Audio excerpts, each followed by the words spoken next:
অমৃতসর থেকে সবাইকে good morning. আজ 7ই এপ্রিল 2024 রবিবার। আমরা গতকাল অমৃতসরের গোল্ডেন টেম্পল দুর্গানা মন্দির দেখেছি, সেই ভিডিও দেওয়া হয়েছে। তোমরা আশা করি দেখেছো। যারা দেখোনি তারা ডেসক্রিপশানের লিঙ্ক থেকে গিয়ে দেখে নিও। আজ আমরা যাব জালিয়ানওয়ালা বাগ আর পার্টিশন মিউজিয়াম দর্শন করতে। তোমরা সঙ্গে থাকো, দেখতে থাকো আমাদের সাথে। ছোটবেলায় ইতিহাসে পড়েছি, আজ সেটা চাক্ষুষ দর্শন করব আর তোমাদের সাথেও সেটা শেয়ার করব। তাই তোমরা সঙ্গে থাকো, দেখতে থাকো। দেশভাগ সংগ্রহালয় অথবা পার্টিশন মিউজিয়াম অমৃতসর নগরীর ভিতর ঠিক টাউন হলে অবস্থিত। আমরা বৈষ্ণব দেবী দর্শন করেই ওখান থেকে সোজা অটো ধরে বেরিয়ে গেলাম একদম।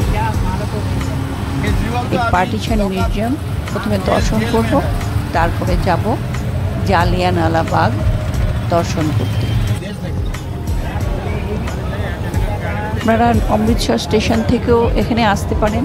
প্রচুর অটো পাওয়া যায়, একদম রিজনেবল রেট, কোনো বেশি কিছু নেয় না। স্টেশন থেকে মোটামুটি আপনারা 25 থেকে 30 টাকার মধ্যেই আপনারা এই মিউজিয়ামে পৌঁছে যেতে পারবেন। মিউজিয়াম, তারপরে গোল্ডেন টেম্পল সব পাশাপাশি আছে, তবে দেখতে অনেকটাই সময় লাগে।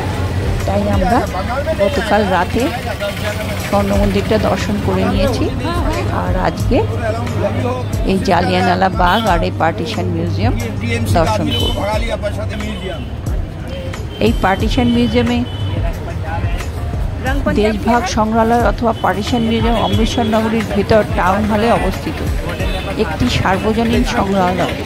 1947 সালে ব্রিটিশ ভারত দুটি স্বাধীন রাষ্ট্র ভারত ও পাকিস্তানে বিভক্ত হওয়ার ঠিক পরবর্তীতে বিভিন্ন ধর্মীয় গোষ্ঠীগুলোর মাঝে যে ভয়াবহ দাঙ্গা ঘটে সেই সম্পর্কিত গল্প এই মিউজিয়ামের মধ্যে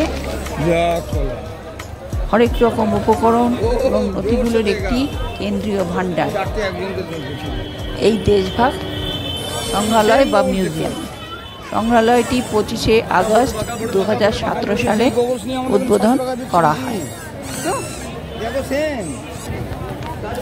আমাদের মিউজিয়াম দেখা হয়ে গেল। মিউজিয়াম দেখা হয়ে গিয়েই 2 মিনিট হাঁটলেই আমরা আবার পৌঁছে যাব জালিয়ানওয়ালা বাগ হত্যাকাণ্ডের ইতিহাস দেখতে। বাইরে ভীষণ রোদ, রোদ্রে একদম পা গরম হয়ে যাচ্ছে, মাথা গরম হয়ে যাচ্ছে। ভালোই হয়েছে গতকাল রাত্রে আমরা স্বর্ণ মন্দিরটা দেখে নিয়েছি। স্বর্ণ মন্দিরও দেখতে মোটামুটি 2 ঘন্টা মতন সময় লাগবে, তাই হাতে সময় নিয়ে আপনারা আসবেন। এই আমরা এসে পড়েছি জালিয়ানওয়ালা বাগে। এখানে 25 টাকা করে টিকিট। 25 টাকা করে টিকিট কেটে আমরা ভেতরে এবার প্রবেশ করব। এই গেট দিয়ে আমরা প্রবেশ করছি। এইটাও দেখতে মোটামুটি 2 ঘন্টা মতো সময় লাগবে আপনাদের, তাই আপনারা সবাই একটু সময় নিয়ে আসবেন। বন্দে মাতরম। এই জালিয়ানওয়ালা বাগ হত্যাকাণ্ডের ইতিহাসের এক কলঙ্কময় অধ্যায়। 1919 সালে 13ই এপ্রিল ভারতে ব্রিটিশ সাম্রাজ্যবাদের ইতিহাসে এক কলঙ্কময় দিন। 1919 সালে এই শহরে ভারতীয় স্বাধীনতা কর্মীদের সাথে তৎকালীন ব্রিটিশ শাসকদের মধ্যে চরম উত্তেজনা চলছিল। এপ্রিলের 13 তারিখ শহরে ব্রিটিশ সেনাবাহিনীর একজন senior officer brigadier general Reginald Dyer খবর পেলেন শহরে জালিয়ানওয়ালা বাগে বিক্ষোভের জন্য মানুষজন জড়ো হচ্ছে। সাথে সাথে তিনি এক দল সৈন্য নিয়ে পরিস্থিতি সামাল দিতে সেখানে গেলেন। 1919 সালের 13ই এপ্রিল তারিখে অবিভক্ত ভারতের পাঞ্জাব প্রদেশের অমৃতসর শহরে ইংরেজের সেনানায়ক ব্রিগেডিয়ার রেজিনাল্ড ডায়ারের নির্দেশে এই হত্যাকাণ্ড সংঘটিত হয়। এই শহরের জালিয়ানওয়ালা বাগ নামক একটি বদ্ধ উদ্যানে সমবেত নিরস্ত্র জনগণের উপর গুলিবর্ষণ করা হয়েছিল। অমৃতসরের এই হত্যাকাণ্ড ভারতীয় উপমহাদেশের ইতিহাসে এক অন্যতম কুখ্যাত গণহত্যা। তাই ভারতবর্ষের ইতিহাসে 1999 সালের 13 এপ্রিল কুখ্যাত কলঙ্কময় দিন। এই হত্যাকাণ্ডের প্রতিবাদে রবীন্দ্রনাথ ঠাকুর ইংরেজ সরকারের দেওয়া নাইটহুড উপাধি ত্যাগ করেন। হত্যাকাণ্ড সম্পর্কে 14 এপ্রিল 1919 তারিখে ডায়ারের নিজের ডেসপ্যাচ অনুসারে 13 এপ্রিল 100 জন গুর্খা সৈন্য আর 2টি সাজোয়া গাড়ি নিয়ে ডায়ারের নির্দেশে জালিয়ানওয়ালাবাগে 2000 মতন বিদ্রোহীকে হতাহত করা হয়েছিল। আর এতে খরচ হয়েছিল 1650 রাউন্ড গুলি। এটি একটি খুবই মর্মান্তিক ঘটনা।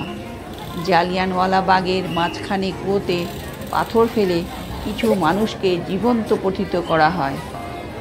ভারতীয় জাতীয় কংগ্রেস কর্তৃক একটি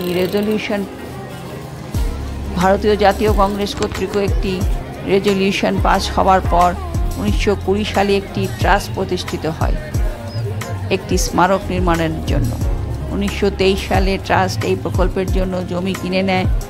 আমেরিকার স্থপতি বেঞ্জামিন পোলক দ্বারা পরিকল্পিত একটি স্মারক ওই স্থানে নির্মিত হয়েছিল এবং 1961 সালের 13 এপ্রিল ভারতের রাষ্ট্রপতি রাজেন্দ্র প্রসাদ উদ্বোধন করেন। জওহরলাল নেহরু ও অন্যান্য নেতাদের উপস্থিতিতে পরে একটি শিক্ষা স্থানটিতে যোগ করা হয়েছিল।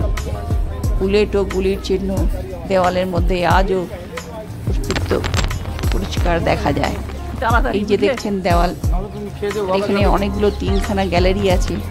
এই গ্যালারির মধ্যে সব তখনকার সেই যুদ্ধের কাহিনী পরপর সাজানো আছে। এই যে দেখছেন কুয়োটা, ওই কুয়োর মধ্যেই সব স্বাধীনতা সংগ্রামীরা ওর মধ্যে অনেকেই ঝাঁপ দিয়েছিল নিজের প্রাণ বাঁচাবার জন্য।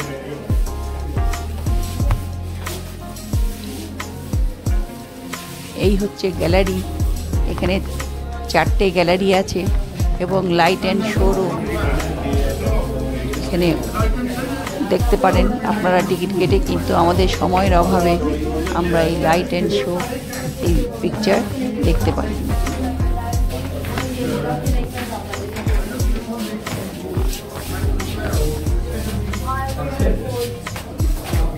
আমরা এই জালিয়ানওয়ালাবাগ কাণ্ড দেখে আজকে চলে যাব, আবার বিকেলবেলায় যাব আটারি বর্ডারের রিট্রিট প্রোগ্রাম দেখে। সুতরাং আমাদের খুব শিগগিরই তাড়াতাড়ি করে সব দেখে আবার হোটেলের পথে ফিরতে হবে।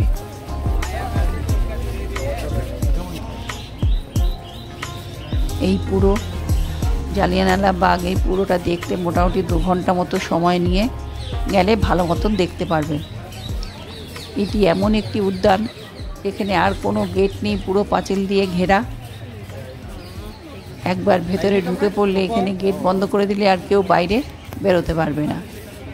সেই জন্যই ইংরেজের সৈন্যরা জানতে পারে যে এখানে সবাই জড়ো হচ্ছে ভারতীয়রা, তখন এই গেট বন্ধ করে দিয়ে নির্বিচারে গুলিবর্ষণ করা হয়।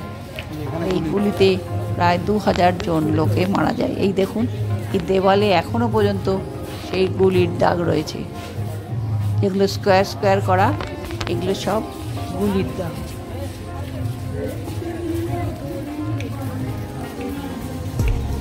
তবে এখন সরকার দ্বারা এটাকে খুব সুন্দরভাবে সাজিয়ে তুলে রাখা হয়েছে।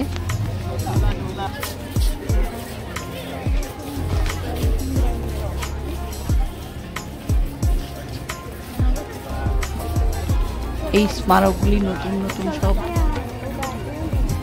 তৈরি করা হয়েছে।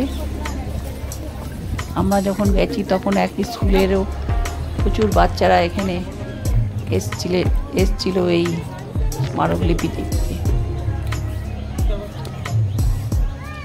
এই ভিডিওটি সম্পূর্ণ দেখার পর তোমাদের যদি ভালো লাগে তো লাইক, শেয়ার, কমেন্ট করে দিও। আর নতুন বন্ধুরা যারা দেখছো তারা চ্যানেলটি সাবস্ক্রাইব করে বেল আইকনটি টিপে দিও।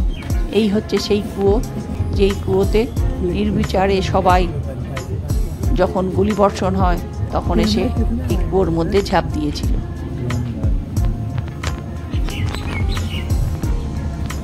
এই কুয়োটিকে এখন কাঁচ দিয়ে সুন্দর করে ঘিরে দেওয়া হয়েছে।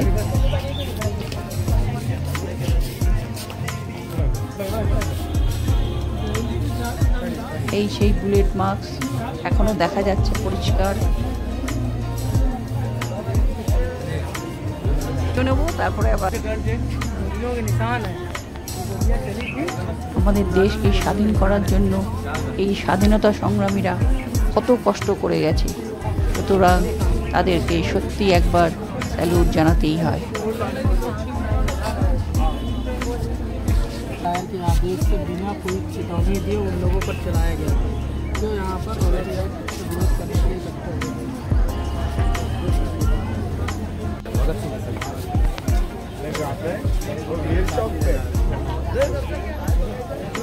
আজকের ভিডিওটি আর বেশি বড় করব না, আজকের ভিডিওটি এখানেই শেষ করছি। তোমরা সবাই ভালো থেকো, সুস্থ থেকো। আবার দেখা হবে পরের একটি ভিডিওতে।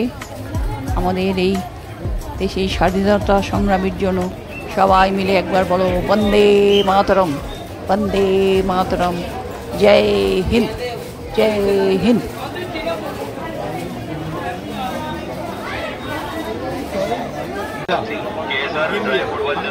আর পাঞ্জাবে এসে এখানকার লস্যি খাবেন না, তাই অবশ্যই একবার লস্যিটা টেস্ট করে দেখবেন। এখানকার লস্যি খুবই ভালো। আমরাও তাই বাড়ির হোটেলে ফেরার পথে দুজনেই এক গ্লাস করে লস্যি খেয়ে হোটেলের পথে রওনা দিলাম। সবাই ভালো থাকবেন, আবার দেখা হচ্ছে পরের একটি ভিডিওতে। জয় হিন্দ, বন্দে মাতরম, বন্দে মাতরম।